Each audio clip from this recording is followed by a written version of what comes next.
দেশজুড়ে আলোড়ন তোলা নুসরাত জাহান রাফি হত্যা মামলায় দীর্ঘ আইনি লড়াইয়ের পর রায় দিয়েছেন হাইকোর্ট। 2 আসামির মৃত্যুদণ্ড বহাল, 4 জনের যাবজ্জীবন এবং 10 জন খালাস পেয়েছেন। ঢালাও মৃত্যুদণ্ড দেয়ায় সংশ্লিষ্ট বিচারকের বিচারিক ক্ষমতাও কেড়ে নেয়ার নির্দেশ দেওয়া হয়েছে। বিস্তারিত কাউসার হামিদ শিকদারের পাঠানো তথ্যচিত্রে ডেস্ক রিপোর্ট।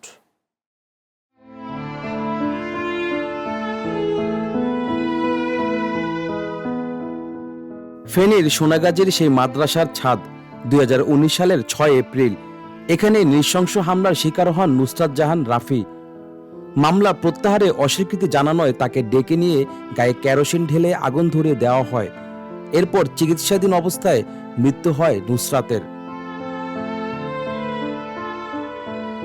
ফেনীর সোনাগাজীর মাদ্রাসা ছাত্রী নুসরাত জাহান রাফি হত্যা মামলায় দীর্ঘ আইনি লড়াই শেষে রায় দিয়েছেন হাইকোর্ট। 2 আসামির মৃত্যুদণ্ড বহাল, 4 জনের সাজা কমিয়ে যাবজ্জীবন এবং 10 জনকে খালাস দেওয়া হয়েছে। শুনানি শেষ হয়েছে। তন্মধ্যে 10 জনকে মাননীয় হাইকোর্ট বিভাগ বেকসুর খালাস দিয়েছেন, 4 জনকে যাবজ্জীবন সাজা দিয়েছেন আর 2 জনকে মৃত্যুদণ্ড বহাল রেখেছেন। একই সঙ্গে নিম্ন আদালতে 16 আসামিকে ঢালাওভাবে মৃত্যুদণ্ড দেওয়ার ঘটনায় সংশ্লিষ্ট বিচারকের বিচারিক ক্ষমতা কেড়ে নেওয়ার নির্দেশ দিয়েছেন হাইকোর্ট। আমাদের মাননীয় হাইকোর্ট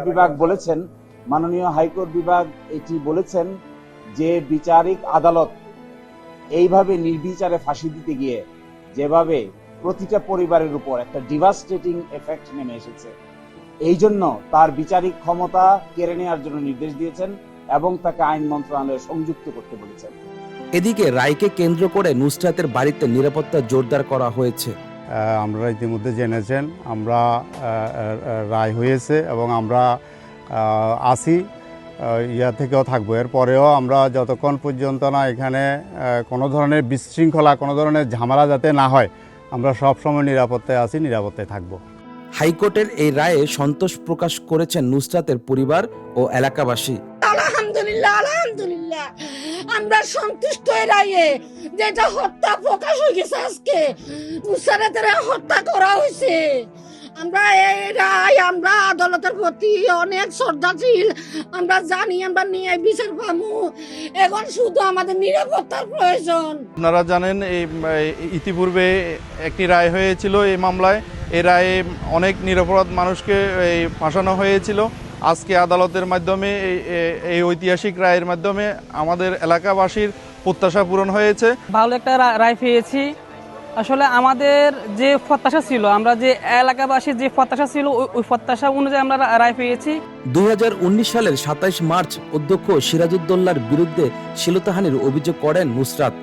মামলা প্রত্যাহারে রাজি না হওয়ায় 6 এপ্রিল মাদ্রাসার ছাদে ডেকে কেরোসিন ঢেলে আগুন দেওয়া হয় তাকে। 4 দিন মৃত্যুর সঙ্গে লড়ে 10 এপ্রিল মারা যান নুসরাত।